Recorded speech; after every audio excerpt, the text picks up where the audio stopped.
Today we're going to take a look at another resource provided by the library, Ancestry. Ancestry is a genealogy database that contains historic vital records, including birth, death, marriage, census, immigration, military, and more, to help you trace your family history. During the pandemic, the vendor allowed us to access Ancestry from home. Now that most libraries are open to visitors, ProQuest has revoked that ability. To use the library's Ancestry subscription, you must either be on a library computer or on a device connected to the library's Wi-Fi network. Keep in mind that the library version of Ancestry is a bit different from a personal subscription. For instance, you may have seen commercials for Ancestry that mention a leaf icon that can contain hints about your family. This feature is not available in the library database. To get started, go to our website, eglibrary.org. From there, you want to go up to What We Offer, and then under Find It Online, go down to Genealogy. From there, click on Ancestry Library Edition. You can tell that you're using the Library Edition by seeing East Greenbush Community Library in the top right corner. To start searching, you can either click on Search in the top menu bar or on the Begin Searching button. Both of these lead you to the same place. Start by entering the name of the person you are searching for, along with a place that they have lived and a birth year if available. You may want to leave the middle name or initial out at first to capture all possible records. Note that when you are adding the name, an exact checkbox shows up. Leaving this unchecked allows for spelling variations. So here we're going to enter a person's name, and here is the exact. So if we were to check on it, you can do sounds like, similar, and initials to include any of those fields for the first name, and the last name, sounds like, similar, and sound X. Sound X is an algorithm that they use, and it uses common spellings of the particular last name that you put in. So we're going to put that in. Now with the place, you can get anywhere from city, county, state, or country.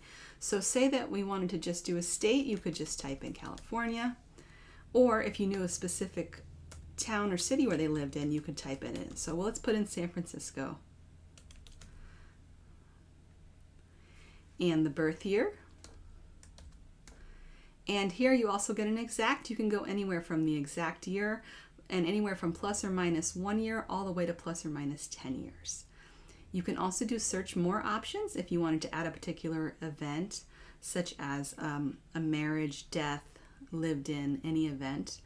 You might want to start with just the name and the place and year, and then see what kind of results you get with that.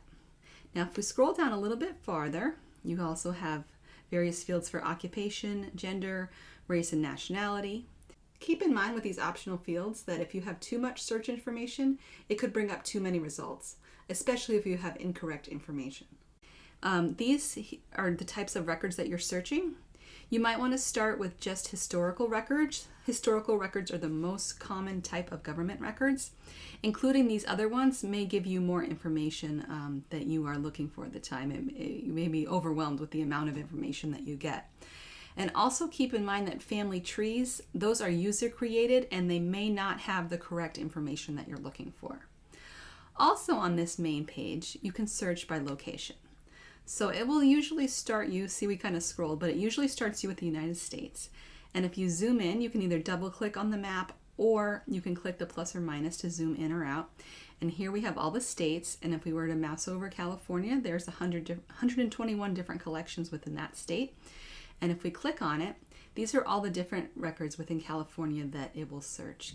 And you can see it has the years and the types of records. So if we close that out, you can also search overseas. So if we zoom out using the minus button and we move the map over a little bit, say that we wanted to search in Spain. They also do regions. You can see it has that one selected. And if we just wanted to search the whole country, we would just click on that one. And it has all the different types of Spanish records that are available. So we wanted to close that out. If you didn't want to use the map but still wanted to search by location, you scroll down just a little bit. And here you can see the USA is selected first, and it has all the states and the territories. And then up above it has the other continents as well. So say that you wanted to get to South America, you would click on South America, and then it brings up the countries under here, and you can click on those records. Say we wanted to see Uruguay, and you can select the records that are available for that particular country. Also on this main page, we have this collection over to the right. If we go to the top, you can explore by collection. You have birth, marriage, and death, census and voter lists, immigration and travel, and more. So those are all different ways that you can just browse collections on the main page.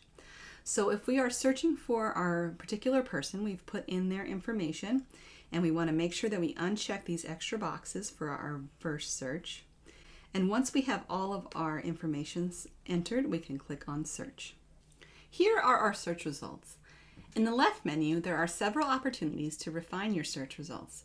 If you don't see enough results, you can widen your search. If you see too many results, you can add more information to narrow them down. The first section is titled Your Search, has a pencil icon. So if we click on this, you can edit any of the fields in this particular box that comes up. If you've changed anything, you want to click on either of the searches to bring up your new search results. Here you can also change from broad to exact. See, we got a lot of records. So we have names that are similar to the last name but not exact. So let's move that all the way to exact. And let's move the place all the way up, and we can also do the year as well. So let's change that a bit, and if you click on apply, it will give the new results for the information that you just entered.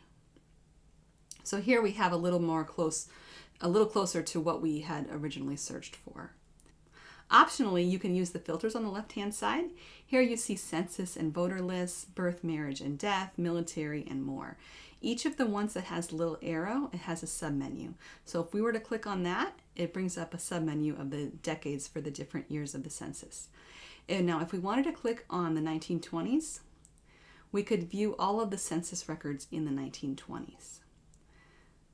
Now, and if you want to clear any filters that you choose, you can just do clear all.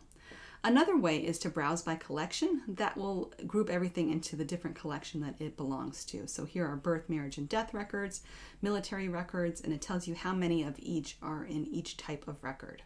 Now, if you wanted to just browse through the individual records, the best way is to keep that unchecked. And here we can see the individual records that come up. Now, say we were interested in the census, and we can just view that by mousing over. So here you see this is a preview of the information that's included on that particular record. So if we were to click on this record, and we wanted to click on View Record, this gives the information that's in the record, and if we want to see the actual census, we can click on the image. Now here it actually has the handwritten census from that particular year that we chose. Now, if we want to see it zoomed in, we have the plus or minus over on the corner on the side here. We can zoom in a bit and we can see it more. The relevant records are highlighted in green. And if you don't see them right away, you can also click on the little person icon, and it brings up a transcribed record of the handwritten information that's there. You can also email yourself a record by doing that. So if we zoom out and say that we wanted to save this record, if you click on save, you can say send the image home, and then you can enter your email address and it will email you the record. You can also choose a save to this computer, and that will allow you to save it either to your personal device or to a flash drive if you're using a library computer. When looking at the record on the screen, you can zoom in by clicking on the plus or minus. You click on the plus to zoom in, and you click on the minus to zoom out. Now, as you notice that when we zoomed in, it gives a transcribed list of all the names that are on this particular census. Also on the corner, you have some settings here. You can print or download, you can rotate it in certain ways, and you can change the color settings by using that little tool button. You can move the record back and forth if you're zoomed in by just dragging and holding onto your mouse. If you click on your mouse and you drag it, you can zoom across the record. And on top you can see the year of that particular census, as well as the state, the city, and the district or towns involved.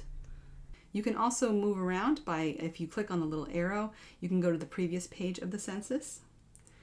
And to get out of the record, we advise that you use the little X button and not the back button on your browser.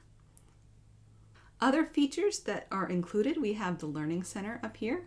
So if we click on Learning Center, here you have some guides to help you with your research. There's a Getting Started, more about the census, if you're starting to go beyond the basics, and there's things about immigration, the military, and different ethnic backgrounds. Another research aid under the Learning Center are the maps. So if you were to click on maps, it has a U.S. research guide and other resources about particular states. So if we were to click on New York, here it brings up New York family history, census records for New York land records, and more about the geographical area and the resources that you can find associated with it. And if we go back up to the top, they have some charts and forms. Here they have the ancestral chart. These are things that you can fill out and print yourself to help you with your research. You can download document templates and create your own family tree. So this is the family tree here. So if we click on that, and you can just fill in the information here, and once you've filled it in, you can either print it up top, or there's a save icon that allows you to either save it to your flash drive or to your personal computer. We hope that you have enjoyed our overview of the Ancestry Library Database. It's a great tool for researching your family's past and finding out more about where you came from.